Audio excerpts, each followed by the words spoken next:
Good afternoon. I have an honored guest, which I am very happy to have, Secretary Perry, Secretary of Energy of the United States of America. And I know that I always tell people I'm a kidnapped African. Don't get confused by my language, but today I'm going to be an American because our Secretary is here. So can we give him a hand?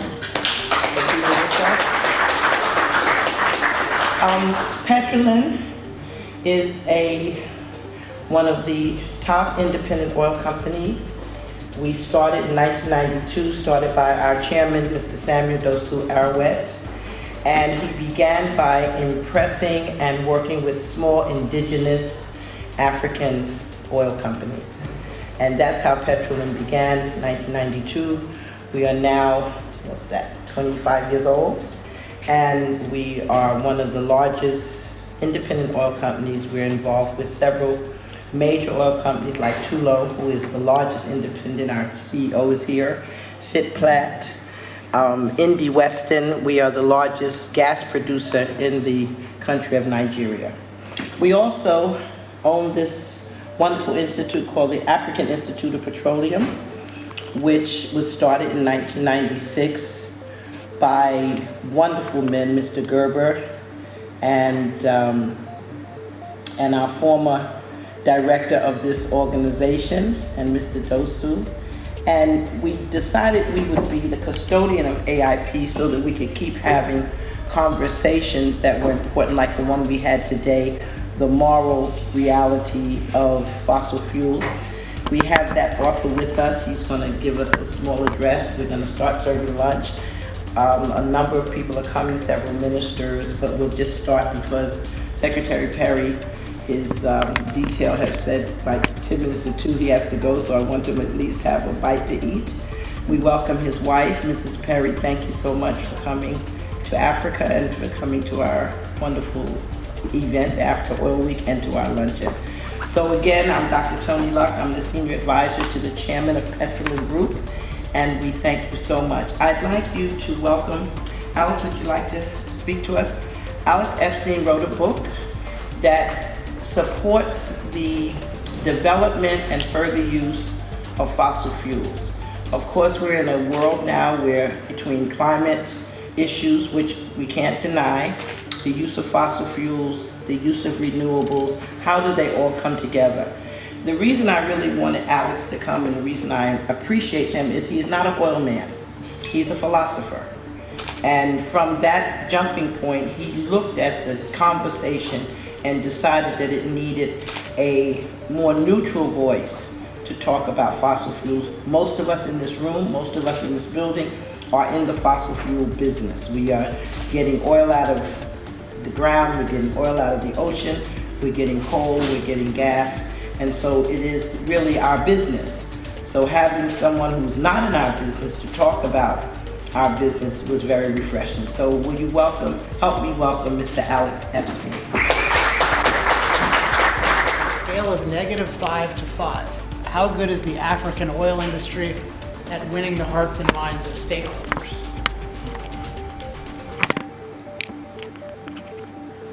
-2. So someone always shouts out something, which is appreciated. But the first question is why negative 5 to 5? Why am I asking negative 5 to 5? And I'll give you a hint. I rank all communication negative 5 to 5. I don't think you should rank communication 1 to 10. Can anyone guess why?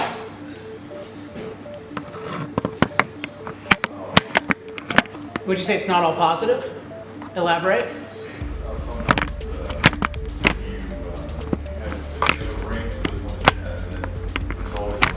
Exactly. Right. Every time we open our mouths, 3 things can happen. We can advance things in the direction we want. We can accomplish nothing, which is the usual outcome, or we can make things worse.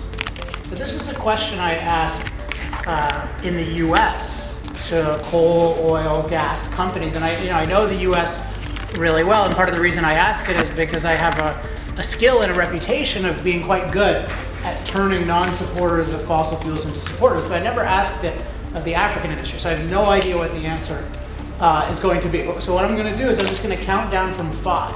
So 5 would be like Apple with Apple supporters, like that good, that persuasive. 0 would be nothing, and negative 5 would be like the tobacco industry is in America, or if they're in the heroin industry, what that would be. So raise your hand when you think the appropriate number comes up for how good the African oil industry is. So 5, 4, 3, 2, 1, 0, negative 1, negative 2, negative 3, negative 4, negative 5. All right, so I think everyone acknowledges there's a lot of room for improvement. So I have a question about this that I don't usually have about the Americans, because in the US and with European companies, it's very clear to me which stakeholders need to be persuaded of what. Because you basically have different non-supporters that if you turn them into supporters, you can get more votes, more public support. You have attackers that you need to neutralize, and then you have supporters that you would like to be able to turn into champions who can move more people over themselves. But I'm curious, for those of you in the African oil industry, who are the most important stakeholders that you think your companies need to win over? What's that? I'd say the main one is the community, especially for onshore Africa, the community, and that's local to the environment. The communities that you work in. Great. Anyone else? It's a collaborative effect of the government, our contract enforcement, communities are what they're important. So there's a whole realm of groups that need to be engaged and involved. They're all very important stakeholders, and I think it's important to treat them all along the same lines with the similar importance that you would, a single one. Does anyone else wants to mention?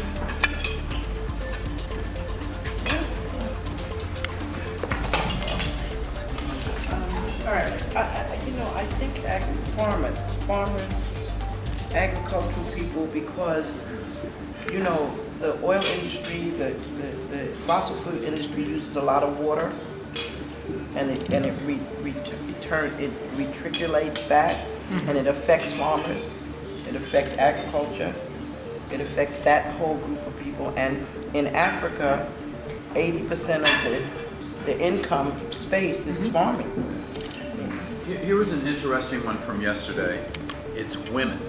Women there. And it's women because being able to bring power into a very rural community gives them the opportunity to be educated, to maybe have devices where they can feel more secure. And I never thought about that before. And most agricultural people are women.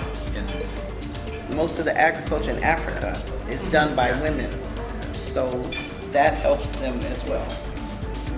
Yeah, really, really interesting. So I thought what I'd do is because we only have 20 minutes allocated for this, I just thought I'd share my analysis of why the oil industry is generally so bad at winning hearts and minds, and then what I've found works really well instead, and then if I'm really interested in people's thoughts. And I'll just tell you at the outset, my own personal, selfish goal here is, and was anyone here at the debate this morning that I was in? Okay, we have a couple there who are in the debate. So I mentioned in the debate that, you know, I see Africa today in many ways in a similar position to the way we could see China in 1980, and that you have a very, very poor group of 1 billion people who really need to make industrial progress and who are being discouraged from using fossil fuels by countries and people that benefit from fossil fuels already. And I think that although China made certain mistakes in how it used fossil fuels, its decision to use fossil fuels has led to, instead of $200 a year income, an $8,000 a year income, and a 76-year life expectancy. And I think that we should aspire to the same for Africa. And I think that the African energy industry and African people can have an enormous influence on the global conversation on energy, because Africa has a lot of moral standing. People are interested in what people here have to say. And so far, we hear very little, at least from my perspective, in the US. So I want to encourage people, to the extent you feel like you can be involved in an international conversation, I want to encourage you to do so and share with you some of my approaches. And if you think that they're good, then we should talk, and hopefully I can help contribute to that myself. All right, so if you remember 3 words today in terms of how to win hearts and minds, the 3 words are argue to 100. Argue to 100. This is an expression. And I'll basically show you how this works. So I'm going to use as an example of winning hearts and minds and not winning hearts and minds the U.S. discussion of shale energy, which is often simplified as fracking. For America. Instead, in the United States, the entire debate over shale energy was defined by one man. His name was Josh Fox, who came out with a documentary called Gasland. And everyone's association with fracking from then on was it's dangerous and it's dirty. And so it's really instructive that the industry that was leading this incredible revolution did nothing to publicize. And so why did it do nothing to publicize? Well, I think the core reason is that the basic premise of all energy discussion in the world today is that our goal should be to get off fossil fuels and replace them with green energy. Any attack you have, so someone mentioned, people viewing it as using too much water, viewing it as dirty, viewing the workers are treated unfairly. All of this stuff is connected to ultimately fossil fuel industry is an industry we need to get rid of and replace it with green energy. Well, so if that's the view of your technology, and if you in any way accept that view, then you're not going to promote a new advance in how you use fossil fuels, even if it's really, really beneficial. What is going to happen though is, let me show you a little thing I came up with that sort of illustrates what happens. So I call it arguing to 100, arguing to 0. So imagine we've got a line, a horizontal line. So this is an axis of world goodness. So this is 100, that means great, right? This is 0, and this is negative 100. My view is that every energy debate is defined by what you put in 100 and what you put in negative 100. So in the common energy debate, 100 is get off fossils, replace fossil fuels with green energy, and negative will try to oppose you. So what they do is they say, well, that's not true about the cancer clusters, and it's not totally true about earthquakes, and it's not true about the contamination of water. So if this is your approach, what's your best case scenario when they try to argue to negative 100? 0. So this is called arguing to 0. It goes the same way the other way. So let's say that they say, well, look, 100, the ideal is green energy, so let's subsidize solar and subsidize wind and perhaps cap and trade and subsidize biofuels with RFS, renewable fuel standard for those not in the US. So then what happens? Well, if you agree that green energy is the goal, you can't really, it's not, you can't really challenge it. So what can you do? Well, the best thing you can do is you can just find fault with, you can say, well, yes, these policies are good in principle, but in practice, there's something wrong with the RFS. We can't handle as much ethanol as you want us to in the ethanol mandate. The solar subsidies are too much. The wind turbines are killing birds. But again, they're leading the discussion. What's your best case scenario when they argue to 100? 0, right? So arguing 0. So this is the dynamic. As long as green energy is the goal and fossil fuels are the evil, then they argue you to negative 100, you argue up to 0. They argue to 100, you argue down to 0. So my belief is the reason that most communication is around 0 is because the whole thing is arguing to 0. Now, the reason I got into this was not because I wanted to be a communications consultant about fossil fuels, which I ended up being part-time at all. I didn't even know that I liked fossil fuels. I didn't even expect to like them. But what I didn't like, I knew I didn't like, was this idea that green is the ideal. Think about it, green energy. Why? So my background is as a philosopher. Why is it that we make green energy the ideal? What does green mean? Green means to minimize human impact on the planet. That's what all of its advocates would say. It means to minimize human impact on the planet. Now, my other background is in computer science, and when these combine, because when I hear an idea, I like to implement it in my mind as if I'm running a computer program. So if you tell me minimize impact on the planet, I take that seriously as an idea. And I say, is this a good idea? So I want to run it through some tests. If we want to minimize our impact on the planet, should we have turned a patch of dirt and trees in the northeast United States into New York City? Like if Greenpeace were giving thumbs up or thumbs down to the construction of New York, what would they have done? Okay, thumbs down. So no New York if you want to be green. What about having a child? If you want to minimize your impact on the planet, should you self-replicate 1 or more times? So I'm the first of 4 children. My parents were huge sinners by this standard. I mean, what could be worse than self-replicating if you want to minimize impact on the planet? And the Sierra Club tells young women that if you have to keep in mind that every child you have, your carbon legacy, your carbon footprint over time will increase by a factor of 6. So no children. Okay, I got one more for you. If we want to be green, minimize our impact. If you look at the countries at night, which is a better country, North Korea or South Korea? So in North Korea, if you've ever seen it, it's just, there's one, Kim's light, it's just one light, right? And then South Korea is just full of light pollution. So North Korea is being the green country. Now here's the interesting thing about North Korea. Which country has a better environment, North Korea or South Korea? Which one would you rather live in? South Korea, so interesting. So green, it doesn't even give us a good environment, right? Because it's the wrong way of thinking about human life and about environment. Because human life, including a good environment, they don't require minimizing our impact on nature.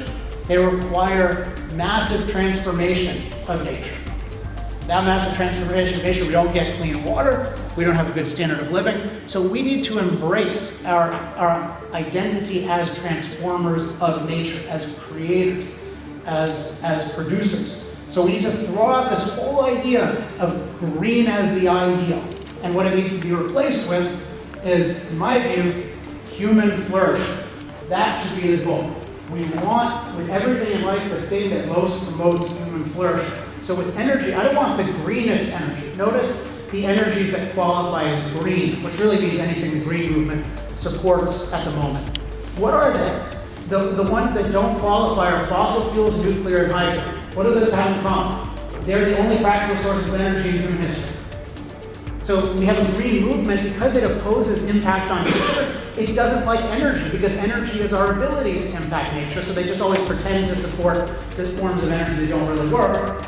And as soon as solar and wind did work, then they would point out all of the, all the radioactive materials that go into them and all the waste involved and all the space it takes up and whatnot. So my view philosophically is that we should get rid of this idea of being green, of green energy. We should focus on human flourishing. Now, what happens if we do this, which is just a morally right thing, if we focus our communication on energy on human flourishing, if we reframe every energy discussion to ask not what's going to get us off fossil fuels, but what's best for human beings, then guess what? Human beings really find it compelling when you talk about the well-being and flourishing of human beings. And so that's what I was able to do with the book, The Moral Case for Fossil Fuels. All that does is say, if we care about human flourishing, what policies are best for human beings? And I conclude that we should use more fossil fuels, not less. And if you try framing your conversations and starting off saying, look, will you agree that we want the best outcome for human beings? And also, will you agree that we have to look at both the pros and the cons of all the alternatives? We can't be biased. Almost everyone will say yes, and you'll persuade all sorts of people. And if in your company's communication you really focus on how what you're doing benefits specific human beings, both local stakeholders and in general, you'll find that you'll really communicate with them. And I believe for my own project that I mentioned at the beginning, that if Africans and African energy companies and citizens of countries in Africa, if they can stand up and say, look, we're human beings, we want to live, we want to flourish, we want to progress, this is what we need, and you're holding us back, I think they'd be doing themselves a huge service, and I think they'd be doing the world a huge service. So arguing to 100 is the idea, and what that really means is reframe every conversation about energy and really everything else in terms of human flourishing. So that's what I believe in my core is the right thing. That's what I know in practice is the most effective thing I've seen in terms of persuasion about energy. So both the right thing is the practical thing.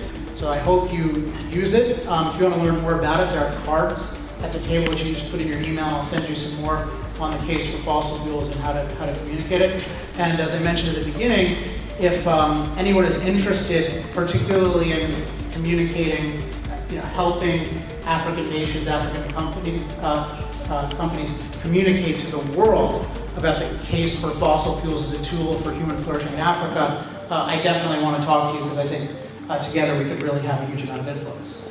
Thank you, and I'm happy to take any questions or just let you eat.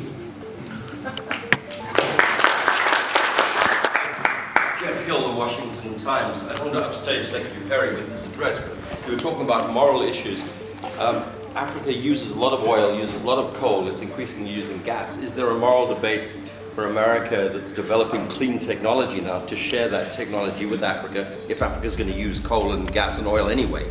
Would you see America as exporting that kind of technology? Would that be a good moral case? And the term exporting technology is a little bit vague. I mean, in general, you want to be using the best technology in the world.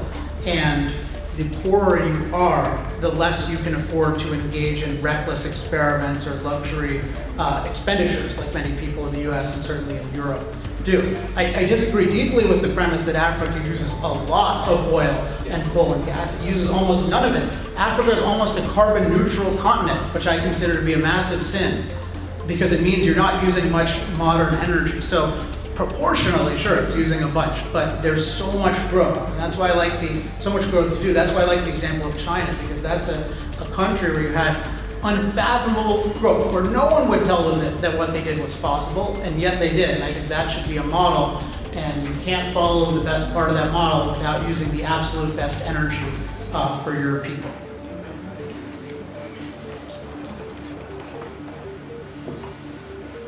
Thank you so much. The one thing we would like to do at the African Institute of Petroleum is allow these kind of conversations because we need to have them. Sometimes we get so narrow and so focused that we forget that there's other ideas and other concepts. And what Alex has brought to us is consideration by someone who's not one of us. I've been in the oil business since 1975, and so it really is refreshing. But we do have a senior member of the United States administration, and before he goes, would you like to say anything, Secretary? I know you're going to give a speech, but... I'm going to give a big speech, but why don't we go ahead and start serving lunch? No, they should serve lunch. So, yeah, rock and roll, let's do this. Doctor, thank you for hosting. Thank you for bringing Alex. I think this is a really important dialogue that we're involved with, and you give some of us who are very much friends of fossil fuel the courage to stand up and say, you know, it's almost like Alcoholics Anonymous, right? I'm a fossil fuel lover. I admit it. But I'm an all of the above. I think the market will find its places. I mean, from my perspective is, I don't care how the young lady in far rural reaches of Africa gets the energy. I really don't. As long as she does and she can see her life be transformed, I think that's a good thing. And your point is, most likely, the way that's going to get there is through the fossil fuel, and I agree with you. The one thing I want to share with you, though, is, again, it goes counter to conventional wisdom. What we found in my home state over the course of the time that I was governor, which was sort of a 14-year period of time, that's the 12th largest economy in the world. The state of Texas is it's a pretty good geographical size place, 800 miles of top to bottom, and pretty much from east to west as well. And there are 27 million people live there. Now, about half the size of this country, a little larger than half the size of this country. But the interesting thing for us is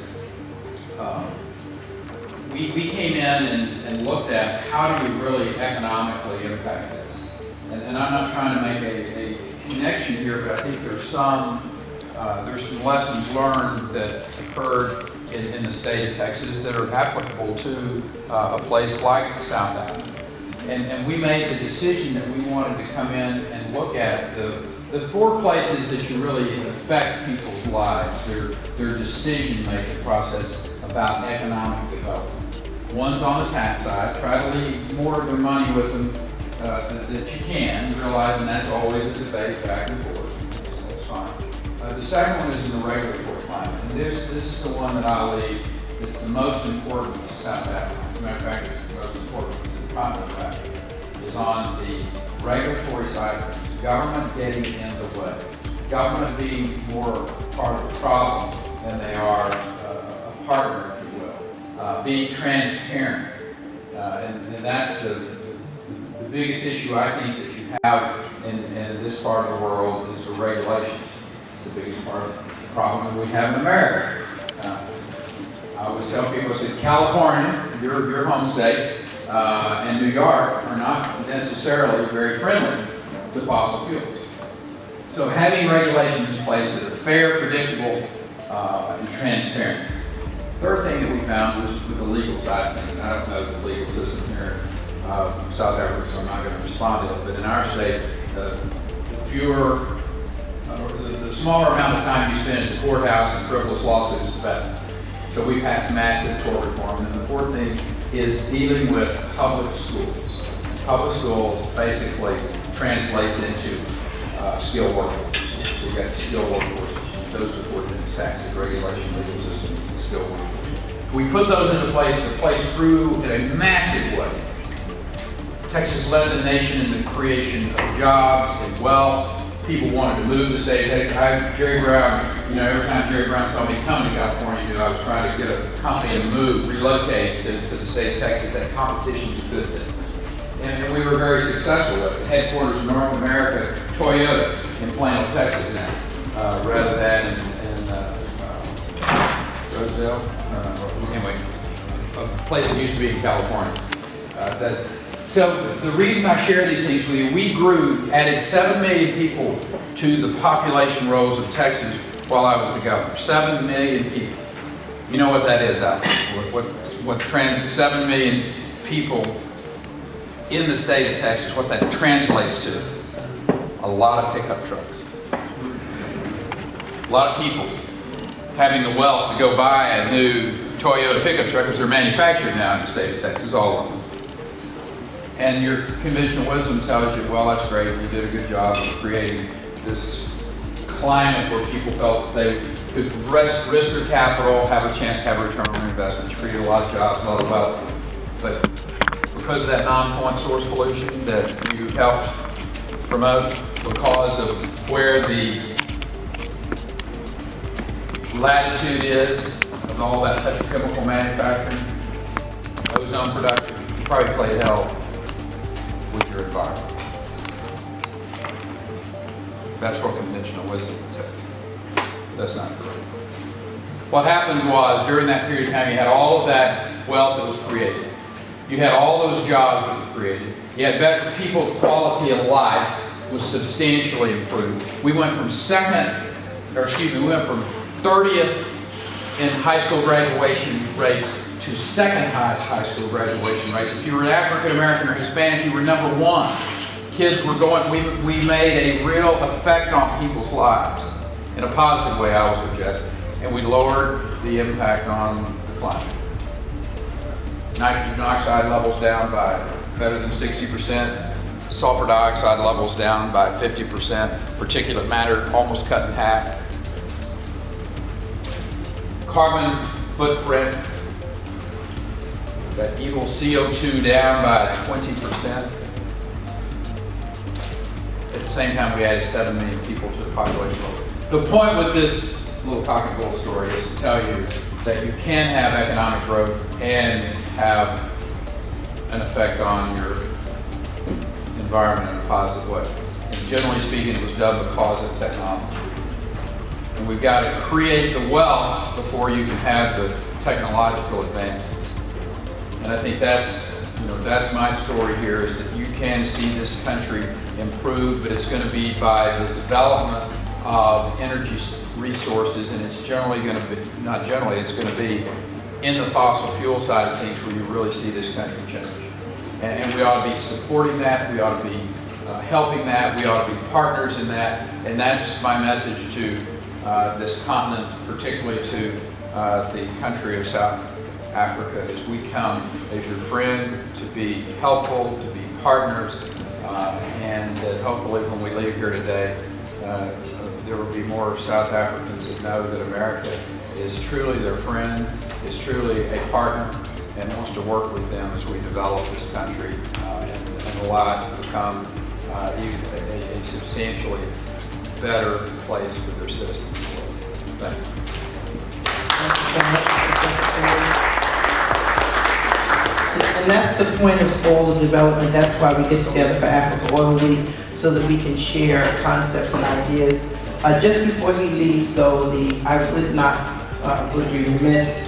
We have the largest independent oil company is Tullow. And Paul, would you just like to say 2 words? What, 6 words? 6, okay. Secretary said I had 20 words. Thank you. I'm not going to say very much because those of you in your room that were here earlier this morning probably heard me make the keynote speech. I just resonate with some of the words that are going. I mean, I think Tullow, I've been with Tullow Oil for about 17 years. Aidan Heavey, who is the founder of the company, is here as well. We've got a big relationship with Petrolin. But I think one of the differentiators of Tullow Oil, I believe, is we actually are really working hard and have been in Africa, certainly since I've been involved, to actually get this kind of blessing-curse issue onto the blessing side. You know, I was involved with the discovery of oil in Ghana back in 2007. There was a major civil society debate, quite rightfully so, within Ghana in 2008 about whether, you know, they had a good economy moving forward, a diverse economy, and there was a real civil society debate about whether oil in Ghana was a force for good or not. And actually, we worked hard with that civil society, and we worked hard with Ghana as a partner to demonstrate that actually lessons can be learned in our industry, and we can actually have oil and gas as a force for good. And as I said when I spoke this morning, I think transparency is critical. I think it's not just about creating value through oil, it's actually about how that value is then used in the social development of the continent. So we very much think that oil companies have got a big part to play. You know, I applaud what we said earlier. We tend to focus on the technical things we do, but we've got a much bigger part to play, and I think we're learning as an industry that we have that part to play. We have a big social responsibility. not just within Africa, but in many other places in the world, we focus on Africa. And I think we have to play that part. So without repeating what I said earlier, I'll leave it at that, but thank you for the opportunity. Thank all of you who are here, please, bon appetit. And we thank you as AIP and as Petrolin on behalf of our chairman, Mr. Samuel Rousseau. We thank you so much for joining us and thank the Secretary for gracing our meeting with a surprise and very happily surprised, and bon appetit.